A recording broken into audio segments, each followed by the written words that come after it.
femme, tu es la couronne de ton mari. Voilà, si ma soeur, tu constates déjà que cette attitude, que ton mari commence à adopter cette attitude. Shalom, shalom, que le Seigneur vous bénisse abondamment. Aujourd'hui, nous allons parler thème sur la femme qui bâtit sa maison. Alors, Proverbe, dans le livre de Proverbe 14, au verset 1, je lis la parole de Dieu. La femme sage bâtit sa maison, mais la femme insensée la détruit de ses propres. Allons-y, depuis la jeunesse. Quel était le but de la femme? Quel était son rôle premier? Pourquoi est-ce que l'Éternel a créé la femme? Nous allons aller dans le livre de Genèse 2, au verset 18. Je lis la parole de Dieu. L'Éternel dit, il n'est pas bon que l'homme soit seul. Je lui ferai une aide semblable à lui. Genèse 2, au verset 21 à 23 dit. Alors l'Éternel Dieu fit tomber l'homme dans un profond sommeil. Qu'il s'endormit, prit une de ses côtes et referme la chair à sa place. Au verset 22. L'Éternel Dieu forma une femme de la côte qu'il avait prise de l'homme et l'amena vers l'homme. C'est ainsi qu'on appellera cette créature femme. Donc, à la base, ma sœur, tu as été créée comme aide. Quand le Seigneur vit qu'il n'était pas bon que l'on soit seul. Beaucoup de femmes pensent que quand on parle d'aide là, c'est aider dans les tâches ménagères, laver les assiettes, laver les marmites, faire la vaisselle, faire le ménage et tout et tout. Or, c'est pas là-bas ça en fait. Parce que, à tenir à rappeler que là-bas au ciel, il n'y avait presque rien à faire pour Ève. Mais Ève devait aider Adam dans le but où il ne devrait pas consommer l'arbre du fruit, le fruit de l'arbre qui était interdit. Vous voyez un peu, il n'y avait pas d'assiette à laver. Donc ma soeur, ce n'est pas d'abord pour prendre soin de la maison, côté physique là, que tu es là. C'est dans le spirituel. Tu vas l'aider à accomplir sa mission, ok? C'est pas laver les assiettes, laver les mamies, s'occuper d'une partie de la maison, prendre soin des enfants, aller ramener les enfants, aller les laisser à l'école, ramener à la maison. Non, non, non. Tu es ta fête pour aider ton mari. Comment l'aider à réussir dans ses voies, à réussir la mission à laquelle il lui a appelé? Voilà, ça c'est ton but de formation. Maintenant, comment est-ce que tu vas réussir? Comme la parole de Dieu dit que la femme sage bâtit sa maison. La femme sage, qui est cette femme sage? La femme sage est cette personne que, quand elle constate déjà qu'il y a certain caractère qui commence à s'introduire dans son foyer, fléchit genoux et prie plutôt que de se querer, de se disputer, de se mettre en colère. Car des disputes et la colère vient la séparation. Et la séparation entraîne, c'est que la destruction. Et la destruction, quand il y a destruction, on doit vouloir aller. Nous allons lire le livre de Jean 10, 10. Jean 10 au verset 10, je lis la parole de Dieu. Le voleur ne vient que pour dérober, égorger et détruire. Le voleur ne vient que pour voler, dérober, égorger et détruire. Allons-y encore dans le livre de 1 Pierre, 5 au verset 8. Soyez sobres, restez vigilants. Votre adversaire, le diable, rôde comme un lion rugissant chez les gens qui le dévorent. Alors, mon frère, ma soeur, que ton foyer ne soit pas la proie de l'ennemi, ne soit pas la proie du diable. Laisse-le rôder, ferme toutes portes, car la parole de Dieu dit que toi, femme, tu es la couronne de ton mari.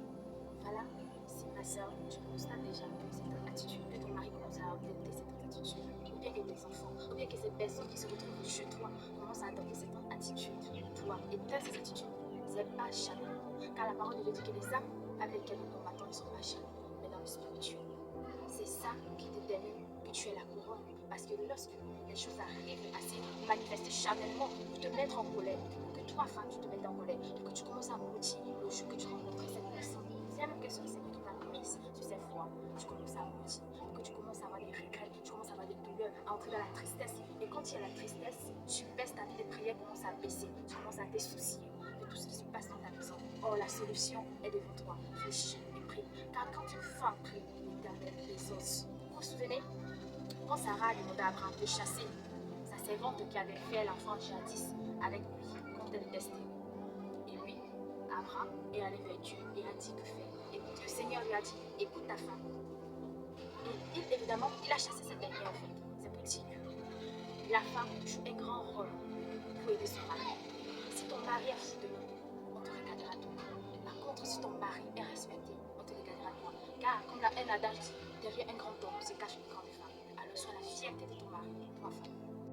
La parole de Dieu dit que celui qui trouve une femme a trouvé. C'est écrit dans le livre de Proverbe 18 au verset 9. Ma soeur, es-tu le bonheur de ton mari? Fais-tu la joie de ton mari? Est-ce que toi, tu fais la joie de ton mari? Et aussi, vous les hommes, sachez faire les choix. Parce qu'il choisit une femme. C'est choisir, c'est d'accepter, c'est de choisir soit son bonheur pour la vie ou son malheur pour la vie. Mais vous ne devez pas choisir les femmes chanellement, à l'apparence, parce que vous voyez. Mais laissez le Saint-Esprit vous guider, parce que chaque femme est sortie forcément de vous. Ne va pas prendre la goutte d'une autre personne. Vous n'allez pas vous entendre. Votre sang ne sera pas compatible. Vos caractères ne seront pas compatibles. Parce qu'elle ne vient pas de toi. Par contre, demande au Seigneur de t'orienter à prendre la bonne femme, celle-là qui vient de toi, qui t'aidera à réussir ta mission. Mieux vaut habiter à l'angle de toi plutôt que de vivre dans la demeure d'une femme quereilleuse. C'est le livre de Proverbes 25, au verset 24 qui le dit. Femme, on dit, toi qui querelles, il est préférable de vivre à l'angle de toi plutôt que d'habiter dans ta demeure. Parce que tu querelles, parce que tu veux arranger ton pas ta propre bouche. Tu penses qu'avec ta bouche, tu arrangeras les choses. Tu penses que charnellement, physiquement, tu arrangeras les choses. Or, de temps en temps que tu ne fais que te quereller, te lamenter, pleurer, crier sur lui, ça ne change pas les choses, puisque les choses sont déjà spirituelles. Alors rentre en prière, parce qu'à force de crier, à te quereller, à bavader, cela donne plutôt caractère à ton homme ou à tes enfants de se révéler davantage. Mais par contre, invite le très haut, celui-là qui signe le cœur des rois, celui-là qui détient le cœur des rois. Si ton mari est un chef de foyer, sache qu'il est aussi le roi de ta maison. Alors, fais de ton mari. Prie que le Seigneur détient le cœur de ton mari et transforme son en sa guise. Ok? Écoute très bien.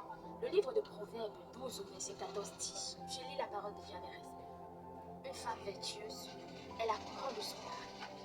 Mais celle qui fait honte est comme la carie dans ses os. Celle qui fait honte est comme la carie dans ses os. C'est-à-dire, quand tu fais honte à ton mari, c'est-à-dire, où tu trouves ton mari, tu es toujours en train de bavader, manquer de respect, vraiment, c'est une honte pour un homme d'avoir ce genre de femme. Mais on dit que la femme vertueuse, c'est la qui a des vertus, c'est la qui a des qualités. Et la couronne de son mari. Tu sais que c'est qu'une couronne.